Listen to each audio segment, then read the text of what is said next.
সামাজিক যোগাযোগ মাধ্যমে ভাইরাল এক নারীর আত্মনাদে কাঁপছে পুরো দেশ। পটুয়াখালীর রাঙাবালিতে মধ্যরাতে ঘটল এক অবিশ্বাস্য ঘটনা। এক নারীকে হাত পা বেঁধে টেনে হেঁচড়ে তুলে নিয়ে যাওয়া হলো, আর সেই দৃশ্য ধরা পড়ল ভিডিওতে। ২৮ জুন শনিবার মধ্যরাত পটুয়াখালীর রাঙাবালি উপজেলার মৌরবী ইউনিয়নের মাঝের দেওয়ার গ্রাম, সেখানে একটি পরিবার জোর করে তুলে নেয় এক নারীকে, যিনি দাবি করছেন তিনি কামাল গাজীর স্ত্রী। ভিডিওতে দেখা যায় নারীর আর্তনাদ আর প্রতিবাদেও থেমে থাকেনি কেউ, কিন্তু প্রশ্ন উঠেছে, এটি কি অপহরণ নাকি একটি পারিবারিক কলহের নাটকীয় রূপ? এখানে রয়েছে দুটি বিপরীতমুখী দাবি। কামাল গাজী বলছেন নারীটি তার স্ত্রী এবং তারা দুজন ২০ জুন কাজী অফিসে বিয়ে করেছেন। কলমা কাবিননামা সব প্রমাণ তার কাছে আছে। তিনি আরও বলেন ঈদের আগে মেয়েটিকে শেকলে বেঁধে নির্যাতন করা হয়েছিল।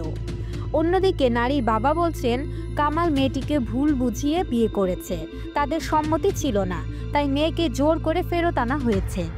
আর এখানে শুরু হয় রাজনৈতিক ছায়া। মেয়ের পরিবার বিএনপির রাজনীতির সঙ্গে যুক্ত, আর কামাল ছাত্রলীগের সদ্য নিষিদ্ধ রাঙাবালি শাখার সহ সভাপতি। তবে থানার ওসি বলছেন এ বিষয়ে কোনো লিখিত অভিযোগ আসেনি, এটি একান্তই পারিবারিক ঘটনা।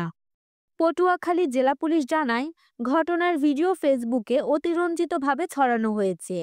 জেলা পুলিশের একাধিক টিম মাঠে কাজ করছে যাতে বিভ্রান্তি না ছড়ায়।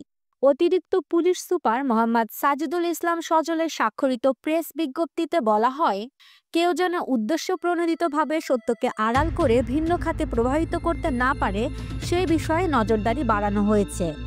তবে সমাজপতিরা, জনপ্রতিনিধি, এমনকি অনেক সাধারণ মানুষ প্রশ্ন তুলেছেন, একজন প্রাপ্তবয়স্ক নারী যদি নিজের ইচ্ছায় বিয়ে করে থাকেন তবে তাকে জোর করে ফিরিয়ে নেওয়া কতটা আইনসঙ্গত? আবার যদি পরিবার বলে সে ভুল পথে গিয়েছিল, তবে কি তাকে এভাবে হাত পা বেঁধে তুলে নেওয়া ন্যায়সঙ্গত?